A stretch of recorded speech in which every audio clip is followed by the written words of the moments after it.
Welcome to The Homeless Conservative, a show about principled politics for exhausted citizens. I am Blake Fischer, and I'm a political junkie, so that you don't necessarily have to be. Thank you for spending some of your valuable time here with me and my guest. Today, my guest is Patrick Trepanier. Did I get that right? Yes, sir. Did I nail Perfect. it? All right. Patrick is a political outsider interested in non-status quo solutions to help fix America. His book, American Restraint, concludes that only an Article 5 convention of states can deliver the structural reforms America needs through pragmatic federalism and a return to cultural values rooted in family, community, health, and service. Patrick, thank you for coming on. Thanks for having me. So the first thing I feel like I should ask you, since you do have a book, is tell me, the broad strokes of the book. I'm glad you sent it to me before, so I didn't, not word for word, but got to skim it quite a bit and take some notes. But tell the audience what your book is about, other than the blurb I just read. For sure. Thank you. So I've got the book in the back. There's another one right here. American Restraint, Taming Hyper-Individualism and Hyper-Capitalism. So, every book, I think, has kind of an origin, a genesis, right? For me, it was... Look, I'm similar to you, Blake, in terms of, most of my life I was a political junkie. The last 10 years, 15 years or so, I feel like politics has gotten more nasty and more mean.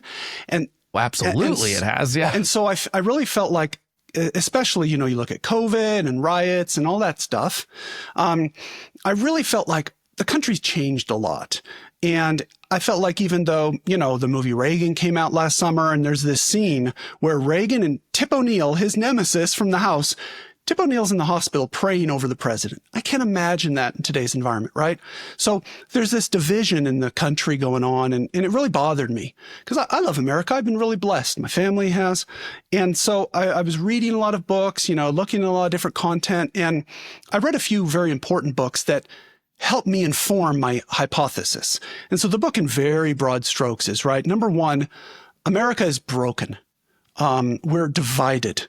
The country, especially if you look at Washington, D.C. and how big it is and what a mess it is, it isn't working. And why isn't it working? So that's why I say, the title of the book, American Restraint, Taming Hyper-Individualism and Hyper-Capitalism, I believe those root causes, and I know we'll get into this a little bit later, those root causes kind of lead to the structural breaking down of America. Why can't we get along? Why are we so divided? Why can't Congress pass many bills instead of one big, beautiful, ugly bill, right? Right. So that's step one. The country's broken. Why is it broken? Step two of the book is really, what is the solution? And I think you and I agree on federalism. We'll talk a little bit more about that. I believe federalism is the solution. And I'll talk specifically about that. There's this thing called Article 5 that exists in the Constitution, how to make an amendment. Most people don't know about it. It's amendments at the state level rather than Congress, because Congress is not going to fix itself, right? So these amendments, I believe, will help the problem of why is America broken. They're mostly, balance the budget, congressional term limits, very common sense things. So the first half of the book is really, why is America broken? How do we fix it? And then the third half of the book is really, that doesn't sound right, does it? Yeah, the third. I know what you, we get. No, I know it's a half, yeah. But anyway, it's a thought experiment. And this is, I think, where we'll get into our discussion about some of my ideas for conservative economics. I know you have some ideas, and I believe in federalism, but I do a thought experiment in the book specifically for what I call restraint formula states. I have a formula that I think some states could use. Let's say Idaho, Utah, where I live. But there's other states that might want to do things a little bit differently. Oklahoma or Colorado or Washington or California. And so my thought experiment is specifically focused on, here's some conservative economic and cultural policies that will help these states be better. But I want to let California do whatever California is going to do. Anyway, so I believe there should be a greater balance between DC and the states in terms of power. Let states innovate and experiment. So that's at a very high level, why America's broken and some solutions to make help fix America. Yeah, we are in violent agreement about the federalism thing. I mean, I think that's like most of our biggest problems, in my opinion, come from not following the Constitution. And it's very clear that the framers wanted the states to have most of the power. And I mean, there were only like a few federal laws when we started as a country. It was the very few things that federal government had any kind of control over. And we've moved further and further away from that. And so, yes, I think I'm with you. I'm like, let California be California. Let Colorado and Idaho and Oklahoma and Texas, and let them all figure it out. One thing I love about that is that you end up with, 50 different places where you can do an experiment on, does this work? Does it not work? And when we see one state, people start moving there. I mean, California is certainly seeing that with people exiting California, moving to places like Florida and Texas. And I assume that at some point California will correct for that. They will have to, or they will continue losing population. And, it can go the other way. You can see a state do an experiment that doesn't work very well, and people will go live and learn. We're not going to do what Virginia did or whatever. And I think that works a lot better than top down from the federal government trying to say what you can do. And so, I'm totally with you on that. Yeah. I'm more interested in this conversation to talk about the things we probably disagree with, just because I love discussion of different ideas, because I think that we don't do that enough. You talk about politics getting nastier, and it absolutely has. And it's become what I call basically a team sport. It's become I'm on red team, you're on blue team bad. And it's not even just you have bad ideas. It's now both sides have to claim the other side is evil and wants bad for the country. And so that's not interesting to me because you're not talking about ideas at that point. You're talking about motivation. And frankly, I do not care about motivation. No, I agree with you. Because it and real quick, doesn't matter. Before we get into that, one really interesting thing, Ben Sass wrote a book a few years back called Them. Very interesting book. I agree with you. It's us versus them. But if you look at and I think I point this out in my book, if you look at the political or the presidential election participation, you can do 24, you can do 20, you can do 16. When you were saying it's red versus blue and I hate you, right? What's really interesting when you talk about division and what leads to division, not only do you have red and blue hating each other, but you've got so many people who have exited the conversation. In 24, 90 million people, eligible adults, did not vote. In 20, it was 100 million. And in 2016, it was 90 million. And so my problem with that is, how have we got to this point where 1/3 of the population has said, forget it. I'm not even going to get involved. And so to your point about having disagreements, that's great. Let's have a civil conversation as Americans about how we make this country better, number one. But number two, I think people need to feel like they're part of the solution, part of the, solution-making process. And you've got 1/3 of the people who are just like completely checked out because they've thrown up their hands. This whole system is too messed up. Yeah. And I think that the addition to that is not just the checking out, because I think that there's a I totally agree. I think that the big problem with from 2016 on, I feel like Trump's not totally responsible for this. I think he's more of a symptom than a cause, but he certainly accelerated a lot of the division. But the biggest thing I've noticed in just talking to people, so maybe it's anecdotal, but I also think there's some numbers to back it up, is that it's pretty clear with social media and things that I think the perception is that most people are very fringy to the left or fringy to the right. Yeah, that's and fair. I really don't think that's a majority of the people in the country. I think it's literally 14% of the country, and maybe tops. And by 14% of the country, I mean 14% of the people that vote in the country. I don't even mean the whole country. I think the problem is that everyone sees that discourse online or hears it or wherever it is, YouTube or television, cable news, whatever it is. And I think they think that that's the majority of America. Yeah. And I don't believe it is. And so then they check out because they go, well, I don't really want to be involved in that fighting match. And what it leaves is just this huge hole where no one's arguing with those people. They're yelling at each other, but really no one's coming in and saying, I disagree. And normally the reason I started this thing, it's called the Homeless Conservatives, because I want to argue with conservatives. I'm more interested in talking to Republicans than Democrats, in the sense that the arguments between Republicans and Democrats are not as interesting to me anymore, because they've gotten so, you have to take, these are the positions you have to have. There is no nuance in it whatsoever anymore. And so most people are just checking out, not having the conversation at all. Not to mention they've been told they can't talk about religion or politics without upsetting people. And so no one's willing to do it. And so people start hanging out with the only people they agree with, or they just check out from it entirely. And I think you're right. There's also, I think, a problem there in education, in the sense that I can't remember the percentages. It's pretty bad. It's something like 38% of people in the country can't name the 3 branches of the government.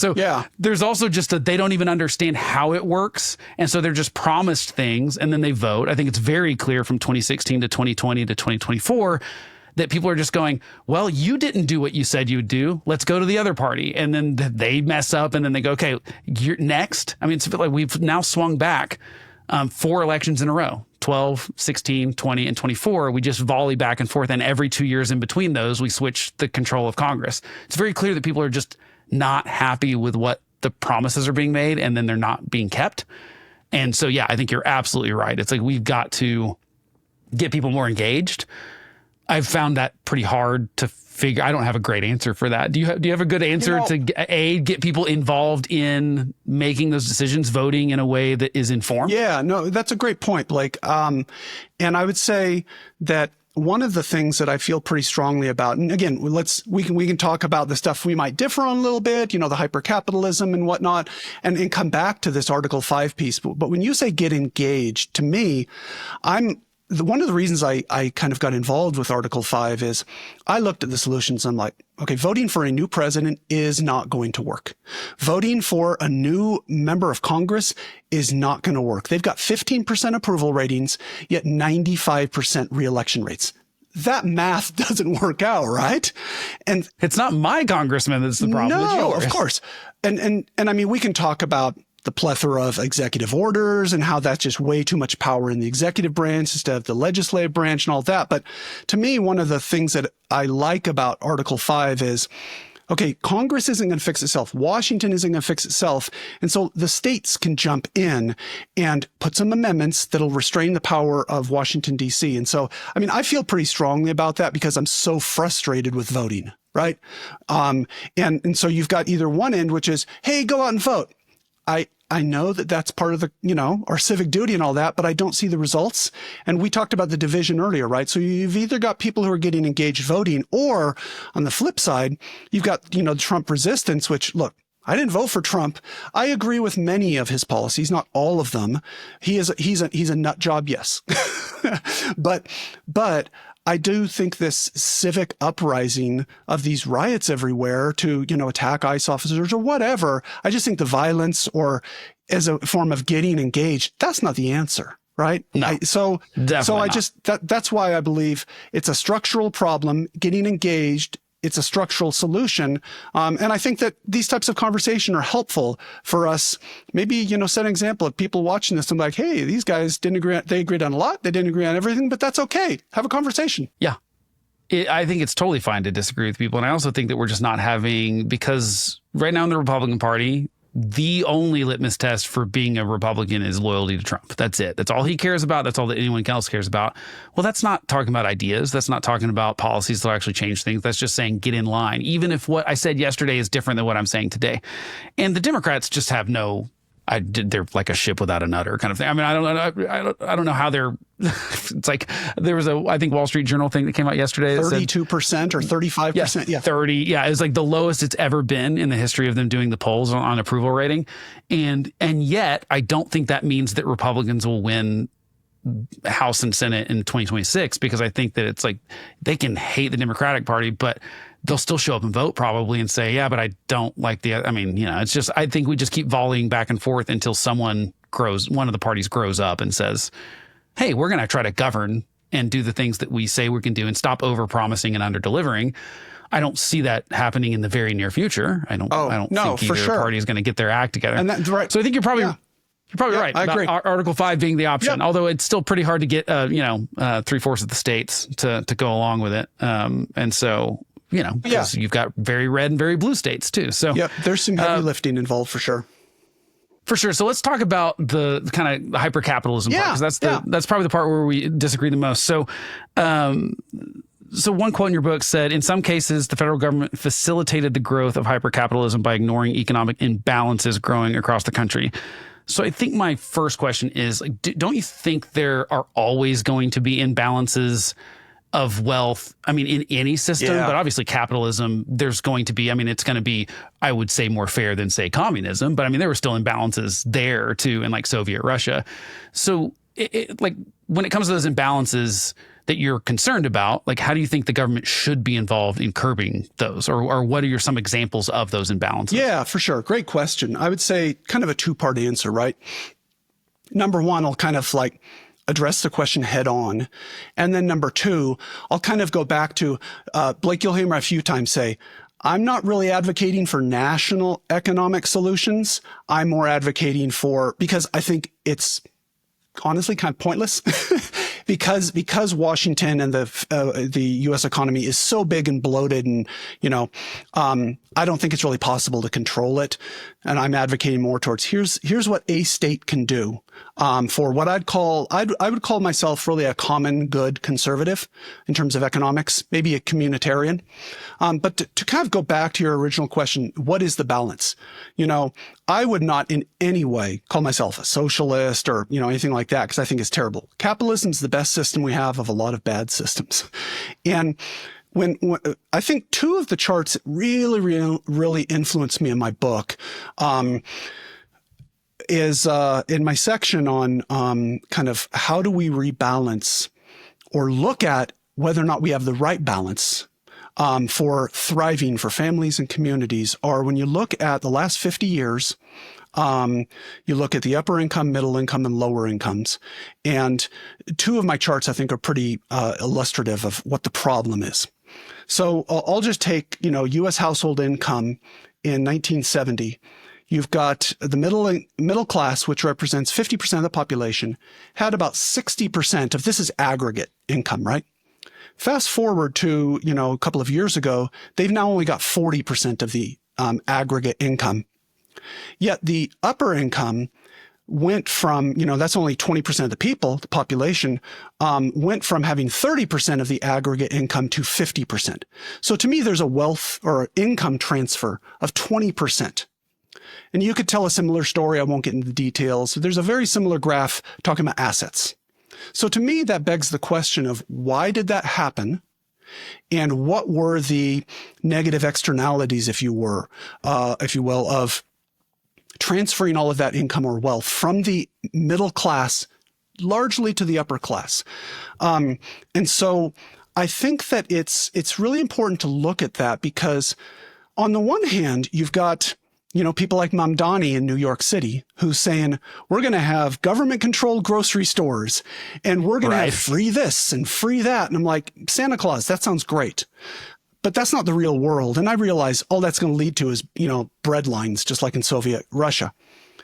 But I do believe that if you look at some of the examples of things that have happened to really make the middle class life more precarious, I think that's what transferred that income and that wealth from the middle class, which, again, I'm a common good conservative. I believe that we need families, communities, and the middle class as the bulwark to really be the center of America.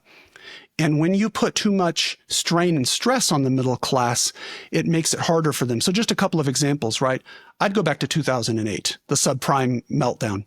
To me, yeah, which I would think, by the way, I think was a huge catalyst for all the stuff that's going on right now. I mean, I think it's more to explain this than Trump is, for sure. Yeah. And you look at what the government did. The government took I think a decent idea.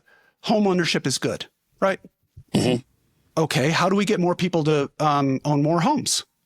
Well, what we're going to do is we're going to come up with basically zero interest loans.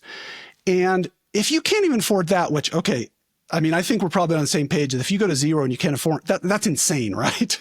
If you cannot afford a home with that, the subprime part to me was criminal. I think the fact that the federal government allowed, okay, you can't afford the principal on this home, but you just have to pay the interest. That's just I just think it's a terrible economic argument. And then you layer on top of that, kind of the blind eye that was being paid towards mortgage origination and realtors lying on the applications, right? We're going to put people in homes that we know can't afford it. And I don't know if you've seen the movie The Big Short. Yeah. Fantastic movie that I think really shows an example of the government had a good idea. Homes are good, more homes are better because everyone's invested in the community. But then they created these policies that I have a big section. We can talk more about Wall Street if you want to. I've got a lot of problems with Wall Street that led to speculation. And I don't think speculation's conservative. And so the effect of all of this was there were a lot of lower class people, even some middle class people who, look, you can put blame on the individuals who signed that letter, right? You can totally put blame on them. But I think equally, you can put blame on the institutions, the federal government, for allowing those types of loans to be possible. Banks who should have been regulated, and then Standard & Poor's not regulating all these subprime garbage collateralization debt instruments to be sold on public markets. And so you can put blame, I think, on both sides. But the punchline I think I get to is the end of The Big Short, when the fallout happens. And then there's alternate ending A, and there's ending A and ending B. Ending A is all of the guys who created this fraud went to jail. Ending B, none of that happened. None of that happened. So that's one example, and I could go on for 4 more others with Wall Street, different crashes that have been enabled, I think, partially by the federal government. We can talk a little bit more about things that have hit the middle class from a cost perspective to make things much more precarious. But those are just a couple of examples of, I think, the Wall Street subprime thing was engineered to enrich a certain class of speculators of capital, and they've done really well the last 50 years as jobs have been shipped overseas, et cetera. But the middle class has been really squeezed. And so I'm not going to give you an answer of 33% here, 20% here, because I think a socialist would give you that answer. But what I will say is I agree with Trump in this perspective. The system is rigged from an economic perspective. If you're a middle class person, you want to play by the rules. It's much tougher now than when I graduated from college and I started my job. It's much tougher. And so I don't think that these young, Gen Z should go become communist, but I can see why they're disenchanted with the current economic system we have. So I think where I disagree a little bit is, like, one, I don't think it's a static pie. I think too often we talk about wealth, and you did not use this word, to be totally fair, but a lot of people say wealth distribution as if it's a pie and you're giving slices out to people. And it's not like that at all, because we are incredibly richer than we were in basically every decade you go back. And obviously compared to the 50s, which I can't remember who said it. It's like Republicans want to live there and Democrats want to work there in the 1950s. Is that Jonah Goldberg? Okay. And it's kind of, there's this sort of, I don't know, it's a nostalgia that I think is not really real, in the sense that if you look at just like most material goods, I agree with you that housing has gotten out of control, and medical and college tuition, like those things are absolutely, compared to the prices of everything else, they're astronomically higher. My problem is that those are the things that the government's involved in. The whole subprime mortgage thing happened because the government was encouraging them to happen. And so that's where, like, intentions don't matter. Like they had good intentions of getting people in homes. It didn't matter in the long run, because it like absolutely ruined a lot of those people that the government was trying to help. So that's where I go, intentions don't really matter. I want to see the results and what actually happens. The other problem is that, like, because it's not a static pie, yes, the middle class has shrunk, but it's not because money moved out of the middle class into the upper class. It's because people move from one class to the other all the time. So generally, when you're 20 years old, you are in the lower class. It's just like there's not a lot of rich 20-year-olds. And then you move into the middle class, and hopefully you move out of the middle class to the upper class. So those same stats, it's not that those stats aren't true. It's just that middle income goes from 1971 being 61% of the pie, if we're thinking of it like a pie. It's 25% lower income, 61% middle class, and 14% upper class. Upper class has increased to 21%, and middle has shrunk to 50, but lower incomes stayed basically the same. It's a couple points from it. So the middle class has shrunk, yes, but it's because more of them have moved to upper class. So I think that's a good thing, right? That's upward mobility. It's not people. Yes, there is a smaller middle class, but it's because there's a bigger upper class because people moved from one class to the other. It's not that money moved from one class to the other. It's like people actually moved out of one to the other. Do you agree? Is that I hear right? you saying, yeah. So I guess the first thing I would say is with the pie and the measurement, that part is really difficult. But with respect to the actual numbers, okay, so here's two things, right? One, is there mobility? Yes, people go up and down. But in absolute percentages of the population, I would push back a little on the percentage of the population that is in the upper class versus the middle class. And so, I mean, are there middle-class people? I'll take myself as an example, right? I grew up very middle class in San Diego. It was actually utopia. I mean, in the 70s and 80s, great weather, low taxes. Well, yeah, California, it's the best. But low cost of housing. And Yep. I try not to publicly tell people how much I paid for my MBA at UCLA per year because they would hit me. Right. It was affordable. Now the cost of education is the same. But anyway, so I think that it's two things, right? Is if you look at the overall percentages per class, and I try not to sound like a class warfare person, but to me, income inequality is a pretty significant issue because if we go back to the middle class and we say, okay, put yourself in the middle class in 1970. You know, I love that quote you said about, you know, Republicans want to go back and work, live in the 50s. Democrats want to work there. If you look at, you were a middle class, rather an office worker or a factory worker, which you could make a good, you know, wage as a factory worker in the 50s, 60s, and 70s. What happened to make life much more precarious? And so the things that I really focus on and why I'm such a big proponent of bolstering up the middle class is a few things you had mentioned, right? Housing. I think that what we have done as a society, and we could spend a whole episode just talking about housing, not enough supply, you know, immigration levels who are crowding out that supply, corporatization of kind of housing tracts so they can rent to own rather than, you know, have people, you know, buy. So there's a lot of problems with housing affordability that I think are just, if you're a young person today and you want to buy a house in Southern California, zero chance of that, right? Or honestly, across the country, Right. It's really like it used to be a blue city problem, and I believe, like, I feel like since COVID, it is totally blown up to be a problem across the board. For sure. So to me, you look at housing, especially. Housing is an element of the American dream. And so I think if you've got a lot of younger people, especially in middle class, who feel like I can't buy a home, which means I can't participate in the American dream. Housing's one. College, we talked a little bit about that one. I think that what Biden was trying to do with the forgiveness of the student loan was terrible and illegal, unconstitutional. Hated it. But if you look at the promise that we told kids and we have for the past 50 years, go to college and things will work out. Well, that's a joke because now you go to college, you get a degree in underwater basket weaving, and you're in debt for $200,000. And so, so I look at here's where I kind of like disagree there, though, is that both of those things, housing and college education specifically, I don't think it's capitalism that broke that. I think it's cronyism, which is different. That's the government picking winners and losers. Okay. And so, like, I don't think capitalism is to blame for either one of those problems, because the reason, like, capitalism would say, as there's demand for something, there will, like, the supply will catch up to it. The reason supply can't catch up to it, and this is where I actually don't blame the federal government as much as I blame the localities, is it's zoning laws. It is NIMBYism. It's all these kind of things that happen at a local level that say, we're going to make it hard for you to build here.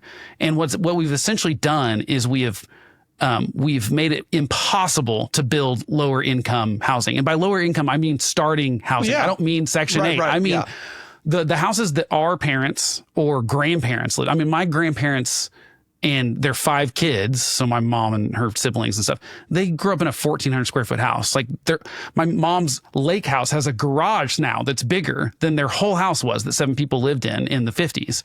And no one's building 1,400 square foot houses anymore because the regulation cost to build a house, you cannot make money building a 1,400 square foot house. You have to build it bigger. And so to me, that supply and demand problem is not capitalism's fault. It is the government. And normally it's not, this is one thing where it's not the federal government's fault, because really the federal government, the mortgage stuff certainly was their fault, but I don't think most of the building regulation stuff, that's at state and local levels. And for the most part, that's where we're seeing, I mean, Virginia just did a thing where they, Governor Youngkin did basically a better version of Doge in Virginia with only 4 employees at it. And they estimate that they cut $25,000 off the cost of building a new home just based on just getting rid of some of the red tape. It's no less safe to build a home. It's just a bunch of less committees it's got to go to, less permitting, less time, because time is money when you're paying construction workers to build stuff. And so a builder's just going, there is no way for me to make money building 1,400 square foot houses. And so they don't do it anymore. And I think there's also an economy of scale in that we're all in bigger houses than we were in the 1950s and 1970s. So I'm not saying that starter homes have to be 1,400 square feet. I think they're probably bigger than that now. But it's hard to build a 2,000 square foot house and make money on it without it being astronomically expensive. And most of that is regulation. It's not just that people have decided they don't want to build small homes. Right. Yeah. No, that I think those points are fair. I would probably disagree on some of the housing stuff and the role of capitalism. For example, going back to the subprime, example where that was largely driven by, and again, I'd like to kind of differentiate. I'm pro-capitalism. Oh, I get that. Yeah. Anti-hyper-capitalism. So to me, it's like what takes capitalism puts on steroids. So to me, I look and I'm like, why was I able to buy a house, for, let's say, a few $100,000 in Orange County, Southern California, beautiful place in the 90s, but now that's $2 million. And all those things you laid out, I do not disagree with those at all, because as you know, I'm very big on reducing the size of government. The size of government makes problems for the middle class. But in addition, the speculative nature of what Wall Street is doing, they were just investing in all these subprime, trying to get people in and propping up. And then in addition, like I said, there's Blackstone and a lot of these, PE and hedge funds that they'll go in and they'll buy up, 1,000 out of 5,000 homes, and then they'll just turn those into rentals. And so it crowds out, we talk about the free market and real supply and demand. Then you talk about, I'm not blaming the Chinese per se, but lots of foreign investors coming in, or Airbnb. All of those things have an impact on the supply, right? And then it'll drive up the cost. And so that's why I say, is it okay for corporations to own homes and then rent them out? Yeah, I think so. Is it okay for foreign investors to buy homes in the United States? I think so. Is it right? But the question is how much? And that's why I go back to like Utah, I think does a lot of things really well. Our Governor Cox his number one goal, while you're talking about starter homes, he said the most important problem we have in Utah, which we've got the 8th most unaffordable homes in the country. It used to be much better, but we've got a lot of, Silicon Valley money's coming here, California, et cetera. He said the number one thing we got to do is build 30,000 starter homes. And number two, one of the stipulations he wants to put on that is if you buy that home, now, this is the tricky part. You can't resell it within a certain amount of time. Now, that's regulation. That's tricky. But the problem is that there are a lot of corporations who get in and they're either just flipping things. In other words, it's very speculative in nature, which if you look at the last 5 years especially, I would probably go out to 15 or 20 years of the housing market. I think a lot of the reason for the housing has been speculation, which to me is, too many very large corporate interests making hundreds of millions and billions of dollars while middle-class people can't afford a home. Yeah, and I think some of the BlackRock stuff's been a little blown out of proportion. I don't have any of the stats in front of me, but I mean, I know some in the Republican Party and Democrats have both been claiming that they own some sort of gigantic percentage of the houses in America, and I know that those numbers are not correct. But I mean, I know that some of that does go on. Yeah. I still think that localities can stop that from happening by just allowing more houses to be built. If the supply matches the demand, that the prices will even out. They always do. Unless at least in normal free market capitalism, I said, when you actually let people do what they want to do and you don't have to, you're not doing price controls. You're not trying to regulate who can do what and what, it's like if you actually let the market do what it needs to do, you see an evening out of it. And that's how we see it like in almost everything that government doesn't regulate. Televisions, for example. I mean, I realize that's totally different but like electronics have just like absolutely the bottom has fallen out of the competition there is very, very high. For sure. And we just don't know how. So I always think competition is better than not having competition. And I think the biggest problem with a lot of these things where the costs have gone way up is that there naturally becomes less competition because the government getting involved in regulating a lot of things, to me, complicates things in a way that allows people that have the resources to deal with the complications to come in and know how to navigate that. And it prevents them from having competition because if you wanted to go buy some homes for rentals, it's a lot harder for you to figure out how to deal with those regulations than it is for BlackRock. Yeah, for sure. And we see that with, I mean, this is a silly example, but it's a good one just because it's something that's pretty recent. That's why you see Mark Zuckerberg on Capitol Hill saying, yeah, regulate us, because he would love for the federal government to squash his competition. Yeah. Because anyone can talk about something that is very easy to do. I mean, when Facebook bought Instagram, they had 12 employees when they bought it for $1 billion. So like an app, social network kind of thing, it's all about trends. It's all about what's socially cool and stuff. Mark Zuckerberg would love for the federal government to say, we're going to regulate social media in a way that prevents competition from coming into that market. And that's why, so there's a reason that people ask for those regulations. And you've seen this throughout history with the steel industry. We've seen this with railroads. You've seen this with all sorts of things. To prevent competition, they get in bed with the government. And to me, like I said, that's not, and maybe this is just a disagreement about the title of it. I feel like we're in a trend of, and not to make you want to have to revise your book or something, but I feel like we're in a trend of taking a word, capitalism, masculinity, whatever, and adding a modifier in front of it, toxic masculinity, hyper-capitalism, and saying like, oh no, this version of that thing I don't like. And I think what confuses me about that is that what always ends up happening, and I'm not saying you're going this direction, I'm just saying this is the direction that people go now, especially, and it's more on the left, obviously, but I feel like this has become a thing with the common good conservatism that happens on the right too, where we say, eventually you stop dropping the first modifier and you just say capitalism is bad, or masculinity is bad, or whatever it is bad. And so I think it's really important to define, for me at least, that like what I think of capitalism is free market capitalism, which it means that like people are free to do what they want to do and businesses are free to do what they want to do. And the market will figure that stuff out. Because I think individuals collectively are so much better at that stuff than anyone in the government can be. So I guess a question would be, when we want to, you want to restrain capitalism in some way. And obviously there's different ways that can look like. So how would you restrain it? I mean, is it price controls? I would assume it's not based on how you're talking, but is it like caps on profits? Like who decides what counts as excessive, I guess, would be my question. No, that's a great question. So I think that I would say absolutely no price controls. Nixon showed that doesn't work, right? It does not. I totally agree. Yeah, but I think a couple of examples in the book, I think that we talked a little bit about government and government control, and I don't think that is the answer, especially at the federal level. And so one of the things that I really strongly believe is if you let states address certain solutions, they might be able to do a much better job, obviously, than the government. They're probably going to do a better job than me and you, right? So here's one example that I would take. And for me, I'm much more about the carrot than I'm about the stick. So when we talk about, hyper-capitalism and why it's been dangerous to the middle class, I would take two examples. I take Walmart and I take Apple.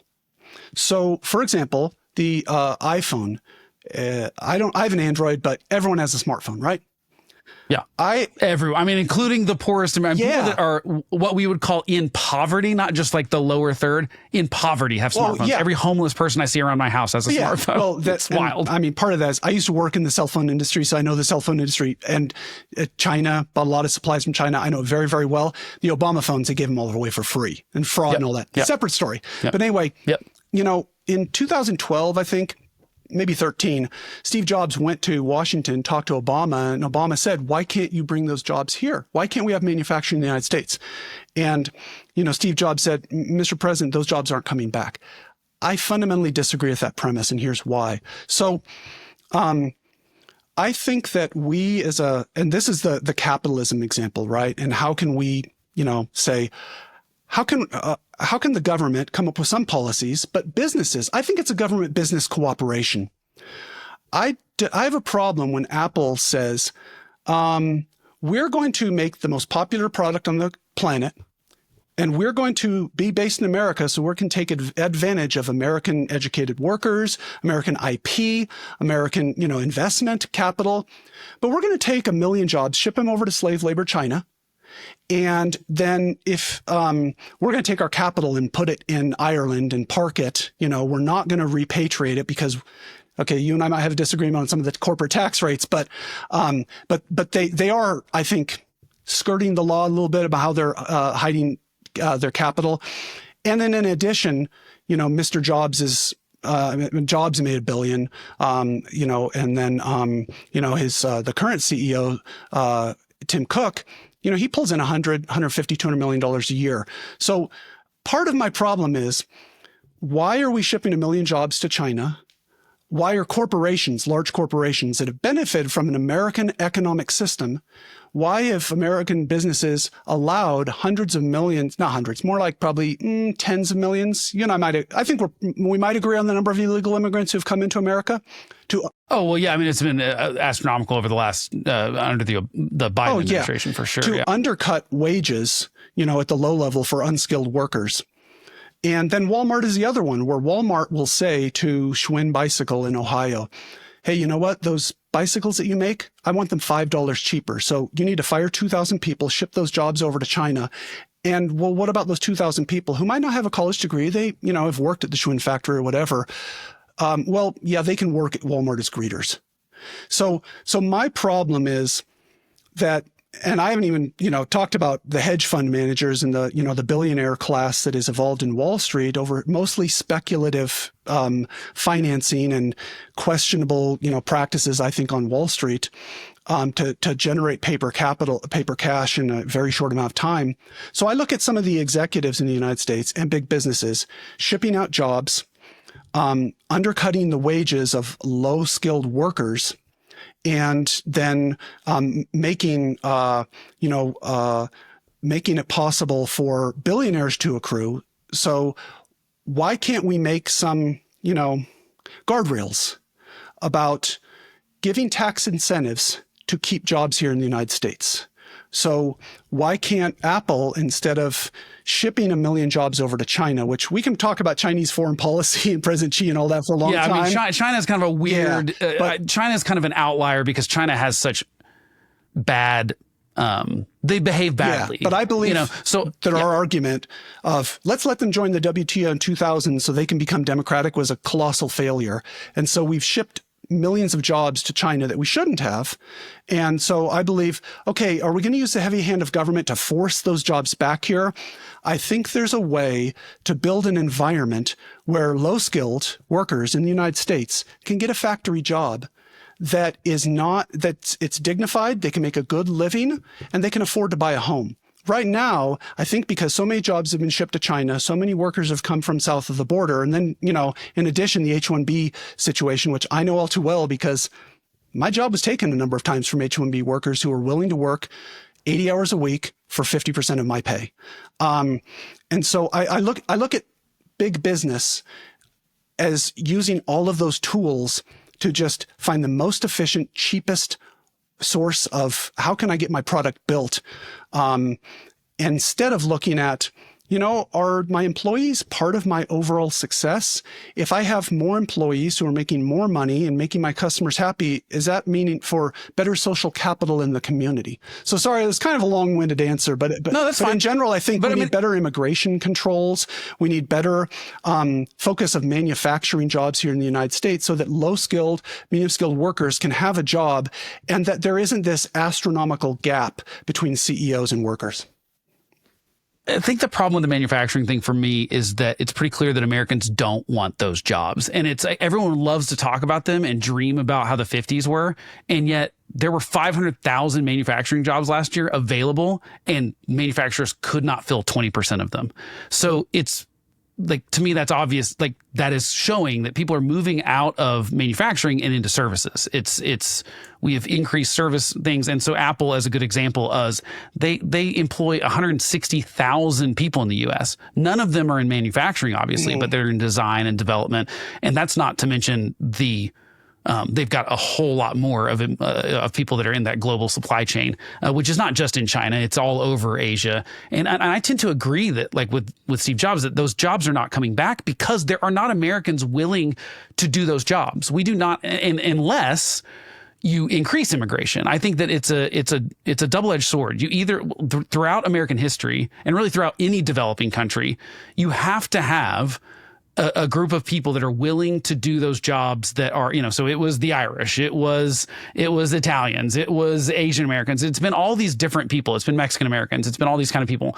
I think the immigration system is in so much need of fixing, but I don't think it's that we don't need immigrants. I think you actually need them for some of those jobs. If you want to do American manufacturing, to me, the only way to do it is to increase immigration, because Americans do not want those jobs right now. I mean, like, how else do you account for only 20% of those jobs being filled last year when there were 500,000 manufacturing jobs? And we're not manufacturing, by the way. When I say manufacturing is not coming back, iPhone's a bad example. Maybe not a bad example. It's just that those supply chains are so complicated when you're dealing with those electronic chips. You cannot just spin up a manufacturing plant for something like an iPhone. Short term, I agree with you. Long term, I disagree, but go ahead.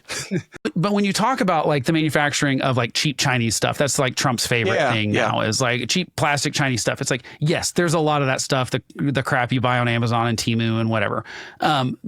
That is not the stuff that's ever coming back to America, ever, because it would drastically increase the cost of that stuff where you couldn't sell it.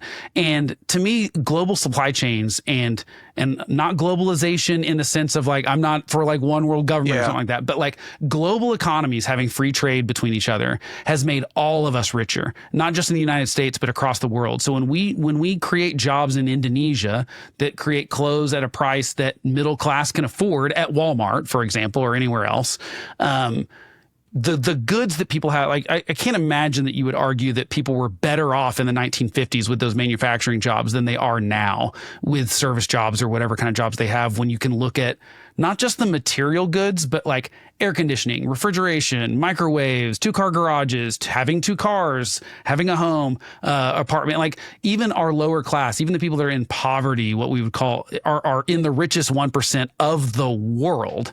And to me, that's because of globalization of supply chains. Now, it's also because we were in the fortunate position of our country didn't get blown up in World War II, and we were the only people that could manufacture stuff for about a decade. I mean, that's really that's why the 50s were the 50s the way they were in the United States, is because Germany basically was trying to rebuild their entire country, and Europe in this similar situation. So some of that is just luck of, we were in a war that we weren't actually, other than Pearl Harbor, having to deal with in our backyard. So that's fortunate. But I just don't see how any of that manufacturing is going to come back. What we manufacture is really high-tech stuff. We're manufacturing airplanes. We're manufacturing things that are very expensive. They're not things that even middle class is buying. They are things that, or like, really bespoke thing that higher class people are buying. Like you might be able to, like a Macintosh stereo or something like that that's actually built here, but that's a multi-$1,000 stereo that only rich people are going to buy. Most people are buying the thing. The electronics, for sure. Japan had an edge on that in the 1980s. You can take away China definitely behaves badly. I do not disagree with that at all. And there's a totally different China problem than there is. I think what bothers me is that I don't like the new rights tend to say, oh, we've shipped jobs overseas just so that we can have cheaper stuff. Some of it is that, like, people are leaving those manufacturing jobs willingly. They're not necessarily getting laid off. Obviously, anecdotally, that's all we ever hear about is this factory closed and those people lost their job. What politicians rarely talk about, and what people on the new right and this sort of specifically with the manufacturing stuff, no one mentions that people are leaving those jobs voluntarily because they want to work less hours. They don't want the physical labor of it. And simultaneously, the new right wants to shut down immigration in such a way that doesn't allow even immigrants that want to come here and would be willing to do those jobs. Because my concern is that with the tariffs, and we don't have to get into tariff stuff, but tariffs combined with Trump's protectionist stuff, let's say washing machines, just because that's a really good example of something where he said, we want to manufacture that in America in his first term. And so he said, we're going to do all these tariffs on stuff. And if you build those washing machines here, obviously, well, all that did was increase the cost of every washer and dryer that was made in America and really across the entire supply chain. And all that meant is that everyone in America had to spend more. I think the estimation was it was $800 billion or something like that. It basically turned into every American taking a bath just so you could save. It was like 600 jobs that were created here.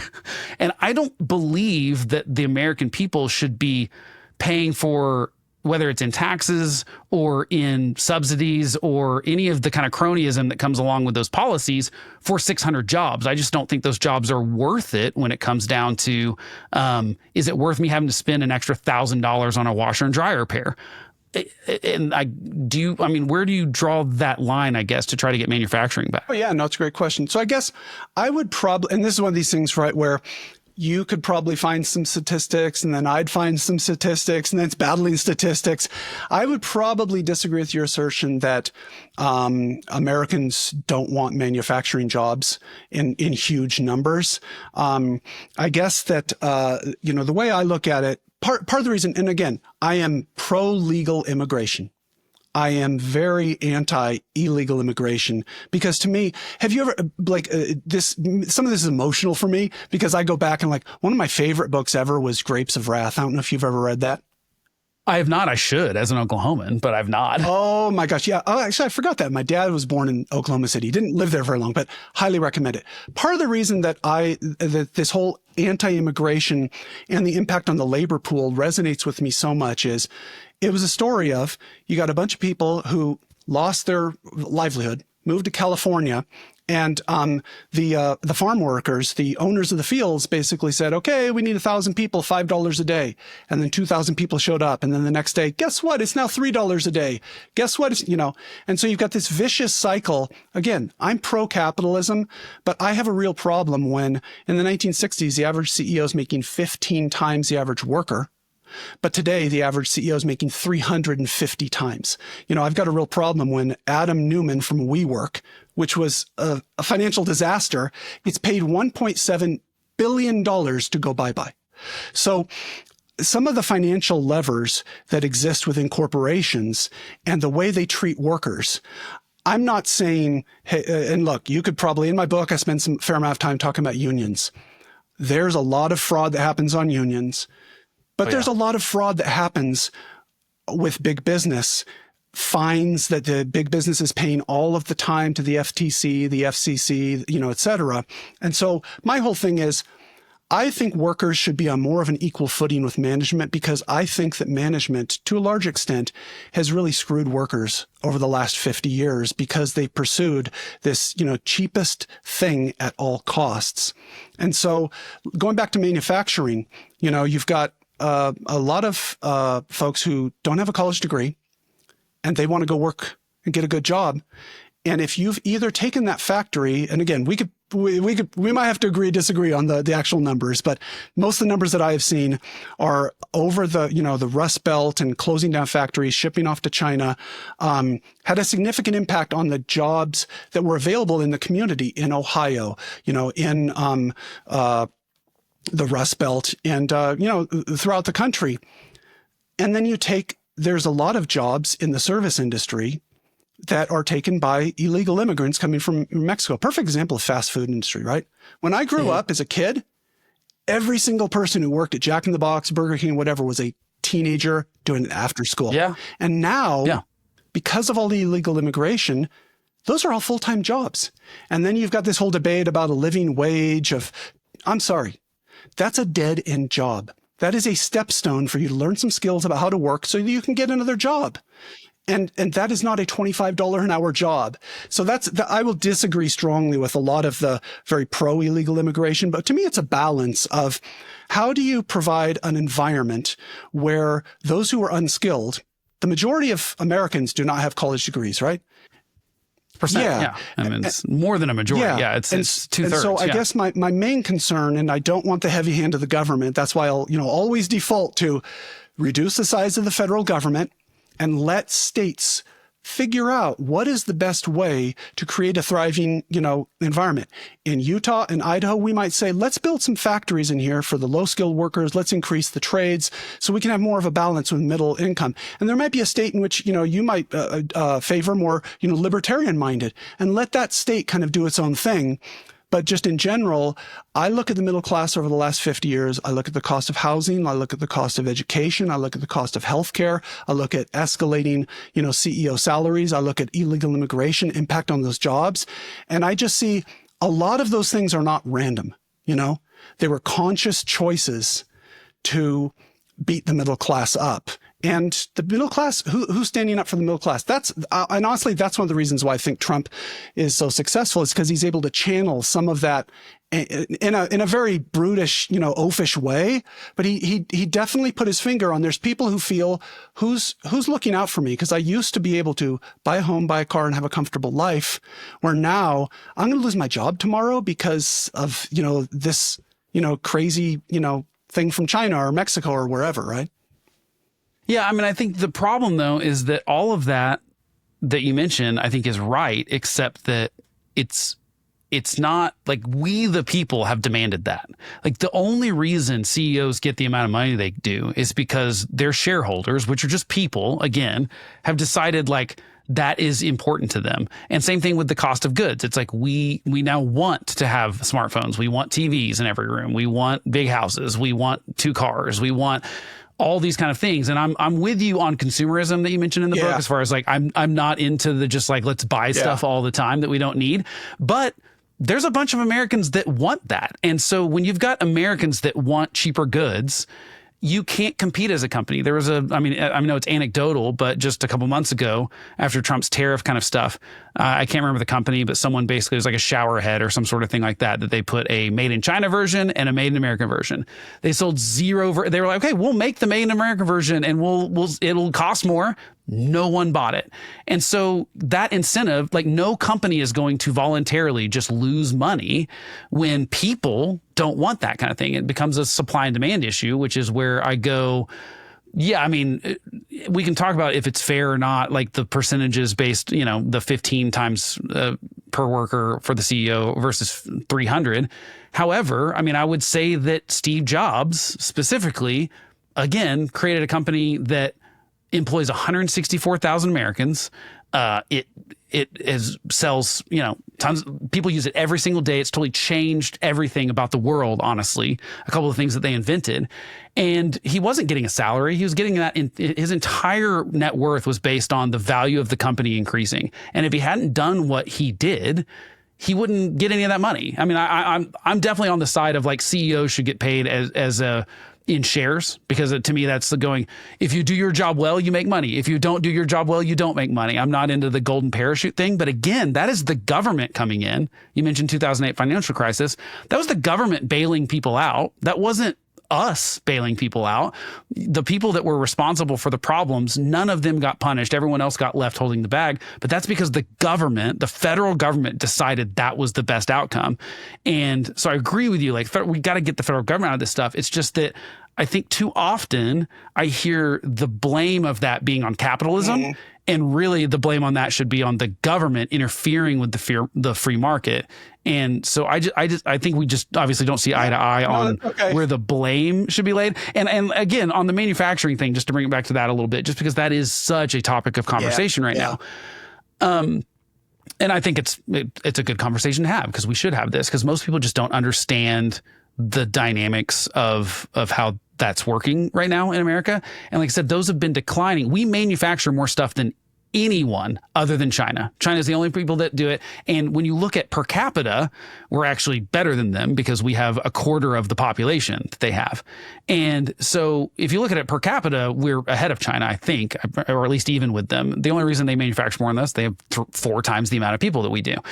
And so I think when you like, Pew has done some of this polling and stuff, you ask people, I don't remember the exact percentages. Most people think we don't make anything in America. We do. We make a ton of stuff. We're doing it with fewer workers. We are way more productive than we were in the 1950s. It takes fewer workers to manufacture those things. And that's a technology increase. And by the way, a lot of those manufacturing jobs are no longer, you can just have a strong back kind of thing. It's like, you've got to know about computers and robotics and stuff, because the stuff we are building is not iPhone cases in America. The stuff we are building, again, is like airplanes and really complicated stuff, medical supplies, things like that.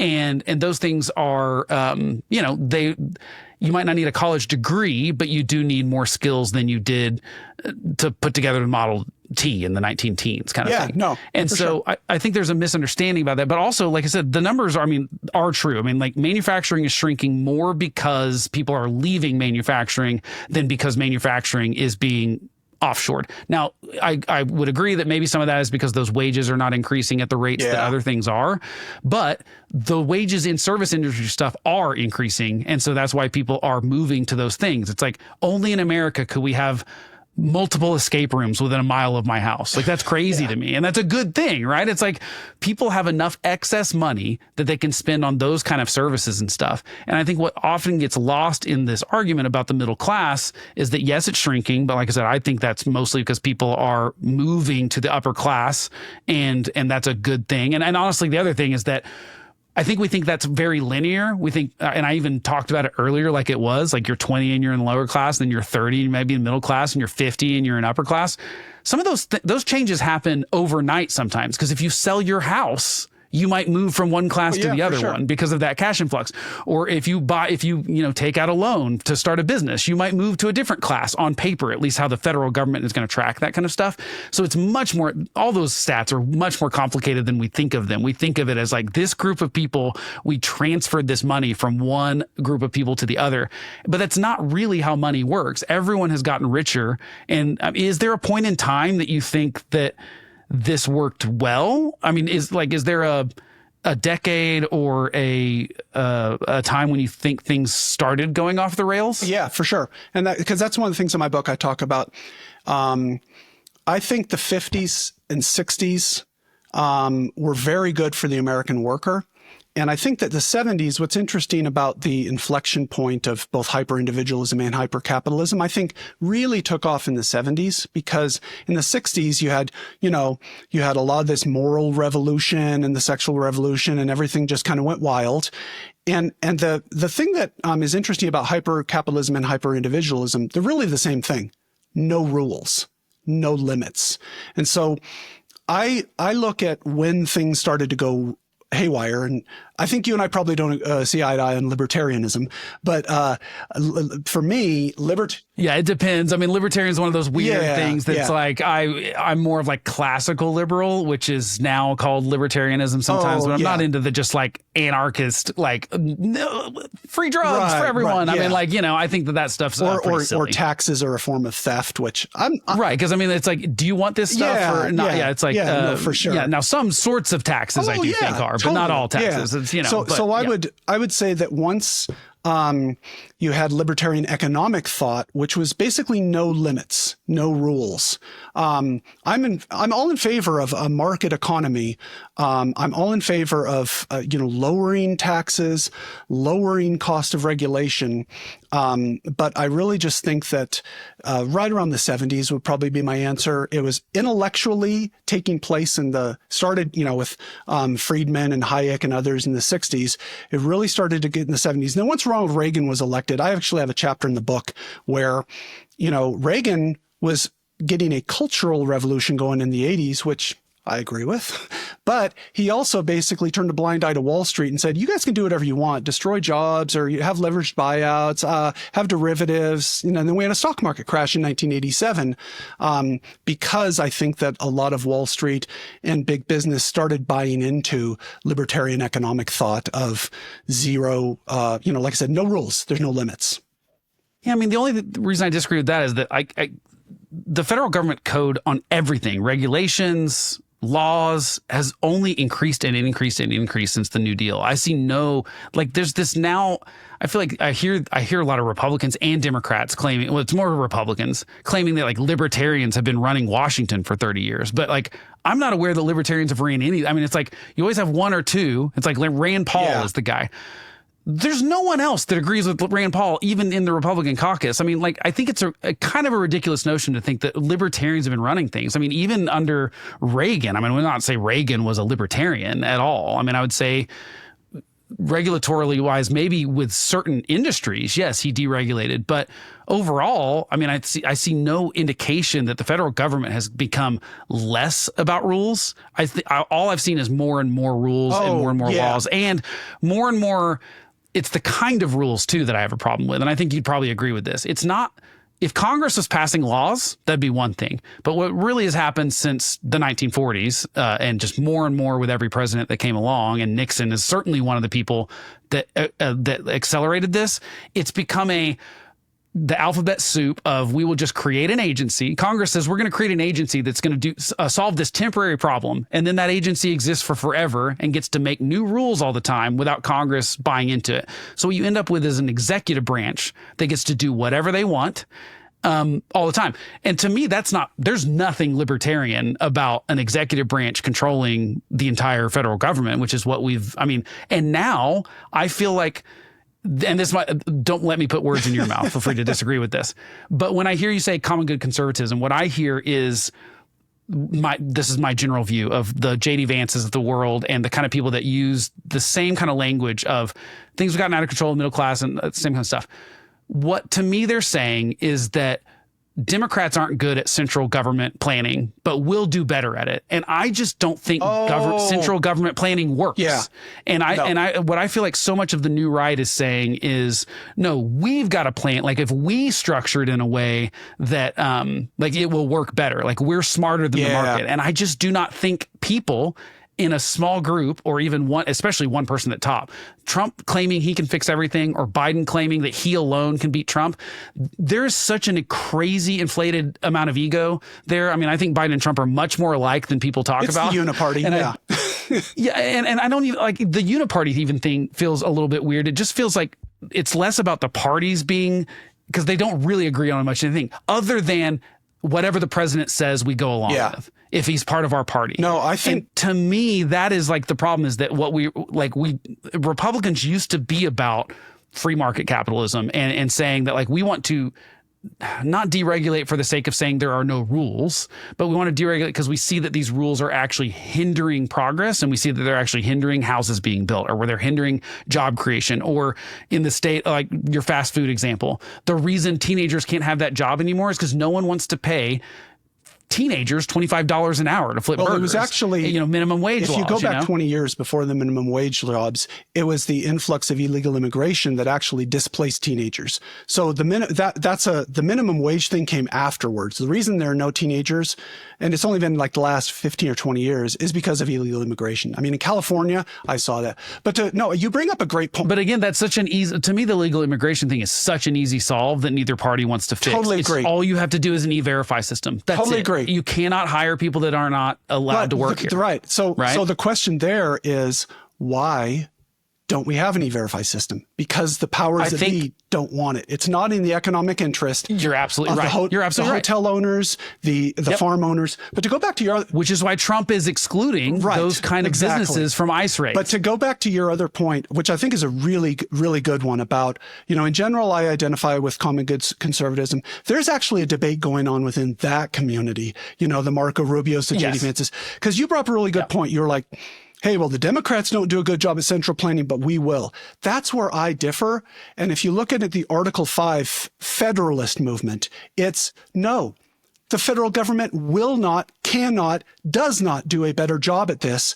Give it to the states and let states figure out. So that's one thing I would say to the debate, and why I feel like there are people within common good conservatism that believe also in federalism. I don't believe in big government. I don't believe that's the answer. But one of the other things that I would say in terms of libertarianism and how it's, I might use the word infected, but that might be a little bit strong. Economic thought and economic practice over the past 40 or 50 years. You bring up an excellent point, right? The government's gotten bigger. Regulation has gotten bigger. The examples I see of libertarian economic and business thought really having negative impacts on society are a few, right? Number one is I would give to, I keep going back to Wall Street, right? And Wall Street continually crashing the economy because you have to me, Wall Street is a perfect example of lack of regulation. We talked about subprime. We could talk about .com. We could talk about SNLs. We can talk about 1987. To me, and you look at who goes in the Treasury Secretary, it's always someone from Wall Street, right? And so libertarian economic thought, I think, has turned Wall Street into a casino, which doesn't benefit Americans. If you're very, very rich and you're an institution, Wall Street's great. Personally, I've been very fortunate in my life and the jobs that I've had so it's kind of me talking out both sides of my mouth, right? Because I've benefited from it, but I don't think the average American has benefited from the no rules, no holes barred, perspective of Wall Street. The other thing that I would go back to about libertarian thought is antitrust. So you brought up earlier Facebook. Facebook bought WhatsApp and Instagram, and that's anti-competitive. It should have been stopped by the FTC immediately. I believe in competition, but Silicon Valley has a very libertarian economic, philosophy. And I believe there was zero consumer interest in having Facebook buy WhatsApp or Instagram. Apple, Google, Amazon, Facebook, each of those companies has bought out 100 companies, right? Because most libertarian economic thought, Robert Bork and others, has really changed the view of antitrust. For me, you're in Oklahoma, right? Oil. Mm-hmm. I think we need more energy companies, not fewer. I think we need more social media companies. And you could argue, okay, that's the government that is kind of inhibiting the natural growth of competition within a given market. But I would also push back and I would say, okay, you've got Wall Street with libertarianism, libertarian economic thought. You've got Silicon Valley with libertarian economic thought. And then you've got in general, just because, I've got an MBA, I'm geeky about stuff like this. Yeah, you don't have to apologize for being geeky on this show. So I was just looking at the stat the other day. 75% of all mergers and acquisitions in America fail. Over the past 40 to 50 years, fail. So then the question is, why does it still happen? And it goes back to this, the CEO has all of these benefits.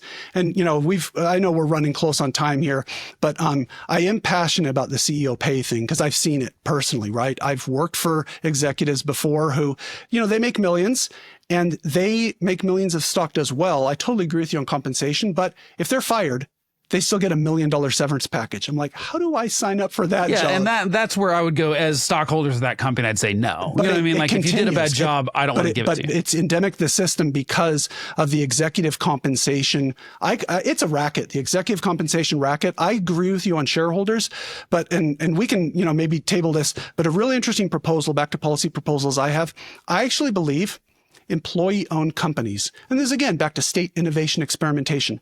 I believe employee-owned companies could be better than executive-run, because I think most executives today are just interested in their stock options, their compensation, the short-term stock price. I believe employee-owned might have a better performance. I could be wrong, but again, let states figure it out. Well, and I think you're right about incentives in the sense that I think the reason that's an incentive is because most CEOs don't last 3 years. The average is it's very short life. Like it's not most of it's not like so they're in. I just want to get mine and take out. Forever, Yeah. But I think the problem, with calling it, and this is not me defending libertarianism, it's just that I don't think that's what libertarianism is, because I think the problem in all of that is that there were no consequences for their bad decisions. That's really where Wall Street felt okay doing the mortgage stuff, because they knew they'd get bailed out. My point is, if you change the incentive structure to where they don't get bailed out, I basically don't want the government picking winners and losers. That's number one thing. And by the way, that's at state levels. That's at city levels. I do not like the government being in bed. I do not like that Trump, as part of the deal for U.S. Steel, socialized U.S. Steel by saying the U.S. government has a golden share like China does of every company in China. That is socialism. I agree. What Trump is doing with U.S. Steel is socialism. He's going to claim it's to protect U.S. workers, and I don't care about the U.S. Steel workers enough to think that the government should be in bed with owning a part of a U.S. company. I just think that that's absolutely I agree with that. So there's that level of involvement, but then there's also the involvement of, again, regulation and complication of regulation makes it where it reduces competition because a newcomer to steel or railroads or social media or whatever, the thing that the government regulates, they cannot compete with the people that are already in there and are the juggernauts. When it comes to antitrust, though, I think we've gone, this is where we probably disagree too. I think we've gone too far. I think calling Facebook a monopoly is crazy when they have a 20% market share. No, I'd call them a duopoly. In the ad market, Facebook and Google have 90% of the online ad market. So I'm anti-monopoly, I'm anti-duopoly, and I'm anti-oligopoly. I'm pro-competition, and that's my whole problem with Silicon Valley. But I think the problem is I don't see any I don't see any indication that Facebook and Google are going to have that for forever. Google's been around for less than 30 years. And if we look back at all the things we called monopolies or duopolies throughout history, some of those businesses don't exist anymore. Sears doesn't exist anymore. IBM barely, not doesn't exist, but it's like certainly not the juggernaut it was in the 80s. Like these things, like MySpace was the big social media thing totally that got bought for 500 million. The challenge is, so for the last 30 years, Facebook and Google have had duopolies. And when Facebook buys out WhatsApp, or let's take a more recent example, T-Mobile buys out Sprint and says when they go to the FTC, we're not going to lay anyone off, and they do. So that's my old problem with failed M&A. So in the long run, like Keynes would say, we're all dead. But in these, intervening 30 years, when Facebook and Google are buying out all these companies, they're laying people off. Did they need to? So that, the CEOs of Facebook and Google could be billionaires? I just don't find that equitable. I don't want to use... Yeah. Equitable is a weird word for me though, because again, I go what's the target of it? Because for example, like Liz, I'm sure you don't agree with Liz Warren, but she was doing the same kind of thing, talking about grocery stores, the Kroger and whoever. And I'm like, guys, they make 1 to 3% profit margins. Like grocery stores are the least profit hungry. They barely scrape by. And like literally going back to the government run grocery stores, it is incredibly difficult to run a profitable grocery store. It is probably the hardest business to do so in the United States. And so for anyone to claim that like two grocery stores merging and potentially, again, there probably will be less staff because you don't need 2 CEOs, you don't need 2 CFOs, you don't need there's going to be some layoffs in those situations. I think the problem is we always look at things in the micro. We look at one company that lays off people, or we look at a merger, and you're right, a lot of them don't work out because they think it's going to work out well. But again, then it's okay, well, they go out of business. And to me, I am all for the risk and the reward sides of free market capitalism where the government's not getting involved. The problem is I see the government get involved in calling, like I said, I just don't buy that Facebook, again, because it's got Google in such a competition with ad marketing. I think Google's going to get hammered by AI very soon. You know what I mean? People are not... within 5-10 years, people aren't going to Google things. They're going to ask an AI thing that's going to Google it for them, essentially. They're in danger of all of these things are so, again, Instagram is a great example of it. It had 12 employees when Facebook bought them. And WhatsApp has competition with Signal, which is a nonprofit. I just think that we forget about the competition thing. And if people don't make a good product, I think people stop using it unless the government is only given them that one option as something to do. So if the government gets involved in regulating social media, for example, just because that is something they've been talking about, both sides seem to want it for different reasons. And if the government got involved in saying, here are the rules for social media, that will really solidify that Facebook actually does have a market share for forever, because they will be able to pay more lawyers than anyone else. And it's the same thing with any other kind of company. And so I think my problem with the sort of idea that businesses, again, I just don't know where you would draw that line even on a state level. Because let's say I would love to have your dream of an Article 5 convention where the states rise up and say, you know what, Congress, you're not doing your job. Yeah. We want you to have less power, et cetera. I think that the term limit thing is an interesting debate worth having. There's a lot of those kind of things that are worth having. But let's just say that we said, hey, you can't do as much. We're going to take back some of those states' rights. Even at that point, I'm not for even states.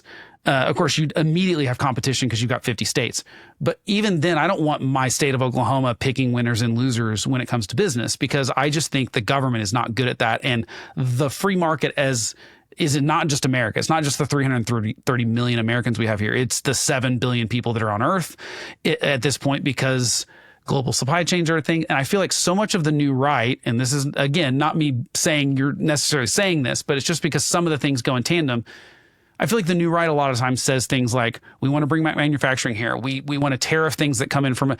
And what they don't realize is that in doing that, you are affecting American jobs. Again, if you try to protect steel jobs with steel tariffs, everything that's built in America with steel, like that's a net loss actually in jobs. It's just that it looks like a politician gets to go out there. And in this case, it was because, Donald Trump needs to win Pennsylvania where there's a lot of steel workers. And that's why he does these tariffs. It's plainly, completely political. It actually has nothing to do with the American economy.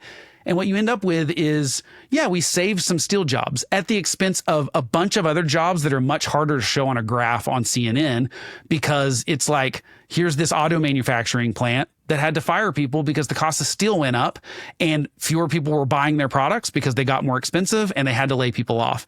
I don't really believe, again, I think that the problem that and we talked about this earlier, the problem with the parties right now and the sort of team sport mentality of politics is that we're always assigning bad intentions to them, as you talked about. I think that we have a tendency to do that on the right these days, and with businesses. We get to say they're them, the evil them. And most of the time they're just making decisions based on the bottom line as far as, again, we can have the best of intentions to say we want jobs to be back here.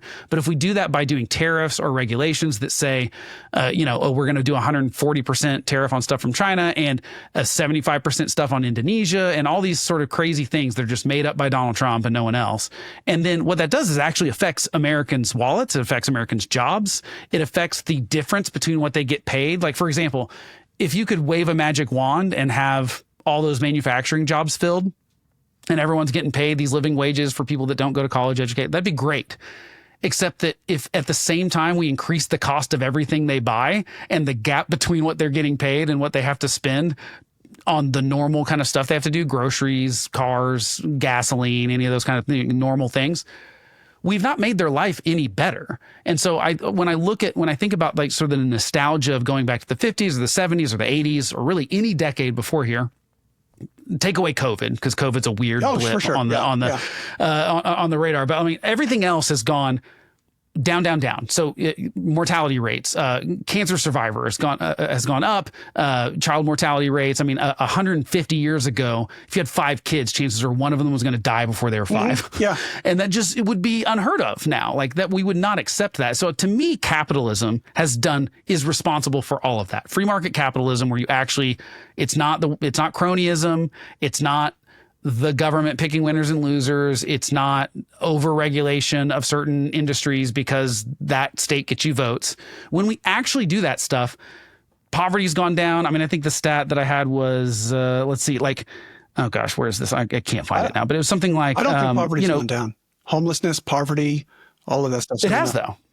It has. It's gone down. It's gone down since, if by any decade you compare it to. I've got it somewhere here. Hold on. Well, I guess part of it also depends on how you measure it, and especially if you look at like, cost of housing, cost of medicine, cost of education. It's the purchasing power for lower class. And I agree with that when it comes to education and housing. But if you take education and housing out of it, and even healthcare, but of course, healthcare is a whole different. Well, yeah, it's a whole different animal that has a whole different structural problem. You can't take those things out because they're costs of everyone's lives, right?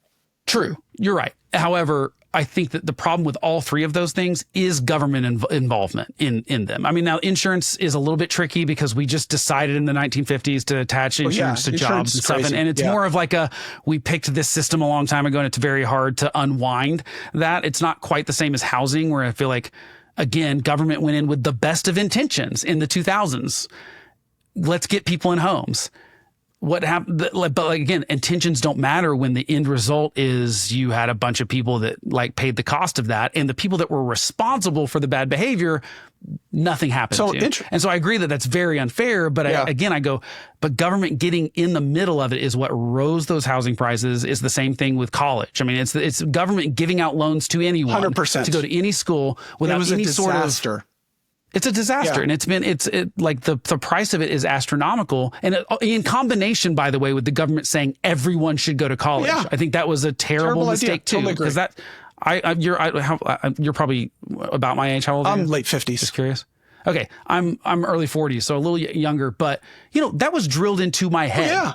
Like throughout middle and high school was you have to go to college, to a degree that like when one of my friends didn't go to college and and started a band. I mean, he had a band, but like just was like, I'm going to do the band thing. It was wildly weird to everyone he knew, because here's this smart kid. He's like, why would he do that? But he's like, Right, because it's like there's nothing that college is offering me that and same thing. He's getting paid plenty of money at startups in Austin to run their IT stuff. He never went to school, and I barely went to school. And like I said, went for audio stuff.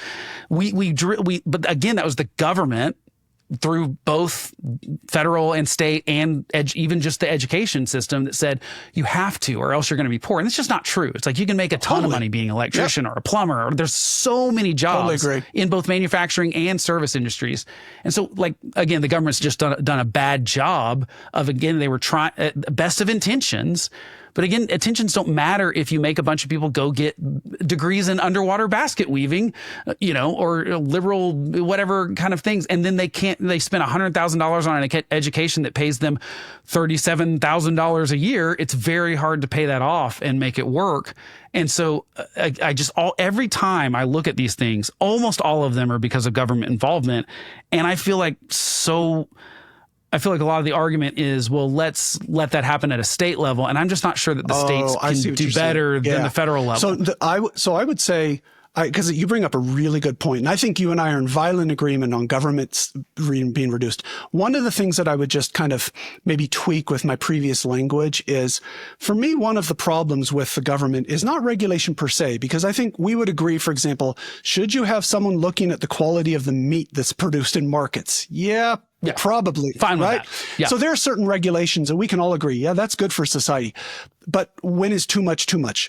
So to me, the biggest problem with the federal government is its concentration of power. And that's the argument that I have with, for example, Silicon Valley and some of the, monopoly, duopoly, whatever. That's part of the problem I have with Wall Street and the financialization of the market and how they become such a big part of the market today than they weren't. And that's part of the problem I have with big business as well. It's concentration of power. And so to answer your point directly, it's a great question. Okay, so you got too much power in the federal government, too much regulation. Are you just going to transfer that to the states? And here's where, again, I'll go back to my standard answer. You got 50 states, 50 varieties. My personal preference with, as you said, common good conservatism, there's a number of different flavors. My personal flavor is more local, more communitarian. And so for me, I would really like less big business and big government and big labor and big pharma and big tech and military, all of that. I would like less bigness in my state and have a smaller state government, have them do less and have more families, community involvement, churches, service. So part of I hope that wasn't, my message, and maybe it's something I need to refine over time, is I'm not just saying take the power from the federal government and just shove it in the states. It's a great question, but I really think that we need to allow for more innovation because different states are going to figure things out differently, number one. But number two, at least the state that I would like to live in, I would like much smaller state government, much less involvement, but I want families and communities to thrive. And so however the balance of, the individual people within those states figuring that out, that's my idea. That's my utopia. Yeah, well, we'll have to have you come back on, Patrick, to talk about, we didn't really even get into the sort of individual stuff and the but this was a great stuff. We really only talked about the conversation, the market kind of stuff. Yeah. But I mean, I'd love to talk about that sometime too, just because you've got some interesting points there that I feel like I said, I think all of this comes from the right idea. I think in the sense that you're right about things being broken. Like I agree with almost everything you say about what's broken. Yeah. I mean, we disagree on some of the details of how they happened. Yeah. I totally agree that we don't seem to have a national identity right now. We don't seem to have community. We don't seem to have a lot of things. And I don't know, I think it's just the solutions to those problems are where, and again, this is where I wish there were more discussions like this in the national dialogue, because so much of it is just those guys are evil and so therefore it becomes this volleying back and forth and nothing ever really gets solved because there's not really an incentive structure to get things solved, frankly. Yeah. And so, so it's I think you're right about some of the problems. I just think it's just the prescriptive stuff is where I get real nervous about a lot of the sort of common good conservative. And I have these kind of conversations with a lot of like 20 somethings for sure that I'm involved with, where I see I can see their attraction to it, but then a lot of times when I try to bring up these things of like, well, yeah, but like where was the point in time where you think it was good? I think that's the hard time where people get these sort of rose-colored glasses on when we look back at the 70s or the 50s or pick a decade kind of thing. I mean, even looking back 20 years. So you don't even have to go that far back to see how people, much better. And I think you're absolutely right about like housing costs is like a totally wild animal. And I think for the most part, that is a really good example of where states have messed that up more than the federal government have.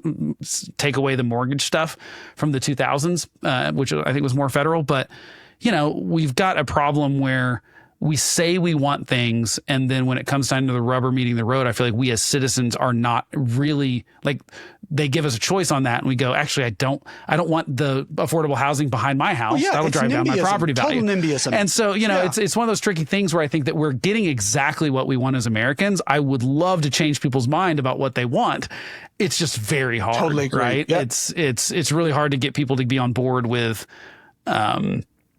you know, hey, you have to take some of that personal responsibility. I think everyone kind of wants good stuff for themselves. I think it really boils down to we're kind of selfish and ungrateful for the good stuff. Not that we can't say there aren't problems to fix, but to me, it seems like it boils down to a lot of, like I said, the reason I brought up envy earlier is because it feels like a lot of the conversations that I see in national media and on podcasts and stuff, it's all about like, I don't like that they have more than I do, especially when I was having this conversation with my mom this last week. We were on vacation, and she was talking about how she took a microwave to college in 1976 or whatever. And in 1976 dollars, it was like $400, which is like $2,000 now, which is wild, you know? And so, but she was like the only person that had one because her parents bought her a microwave and that was like a wild luxury for her to have in 1976. And I think the biggest problem now that I've seen is that because so much of those normal things, like everyone has air conditioning for the most part, everyone has cars, everyone has smartphones, everyone has microwaves and refrigerators and access to grocery stores and all these sort of things that even a lot of people in the 1950s, 1970s didn't have. And I think the difference is now that gap between the upper class and the middle class is much more noticeable. The truth is the middle class is much richer in what they have than even the upper class was probably in the 1950s as far as the things that they have access to. But now the gap is bigger. I think you're right about that, is that it feels like a bigger gap. It's like the rich people are on private jets and they're going, you know, Disney World, you know, they're paying exorbitant amounts of money to skip the line and stuff. And it feels like there's a bigger gap between, I don't want to say the have and the have nots, because that still doesn't even feel fair. Because I feel like the have nots is a bad way to talk about the middle class or even the lower class in America when we compare it worldwide. When you look at, you know, and I just look at even worldwide numbers and I feel like true free market capitalism. And again, I agree that a lot of what has gone on in the last 50 years, especially in America, is not true free market capitalism. It's cronyism. Yeah, exactly. It's like government picking winners and losers, or government regulating things in ways that like only people that have the resources can navigate. And so I think that's where we probably differ, is just like, how do you like find what that solution is? But yeah, it's been a great conversation. No, absolutely. I appreciate you having me on. Tell listeners how to find you, where to follow you, all that kind of stuff. So my channel, American Restraint, is on YouTube at American Restraint. I'm also on X at PA Trepanier. And again, American Restraint, the book, is on Amazon. And I want to thank you again, Blake. This has been a terrific conversation. I really applaud you for your style and just have an engaging conversation. Look, it's okay. You and I can disagree about things, but we're still Americans, and we still think, conservatism is the right thing for America. It's just, how do we do that? I think we need more of these conversations where we just walk away and say, hey, it was great talking to Blake, and I hope all of your viewers enjoyed this conversation. Absolutely. And we'll put links to all those things he mentioned in the notes, so you don't have to try to spell that last name, because it's a little tricky. Awesome. We'll put that in there. Thanks a lot, All right. Patrick. Have a great day. Take care.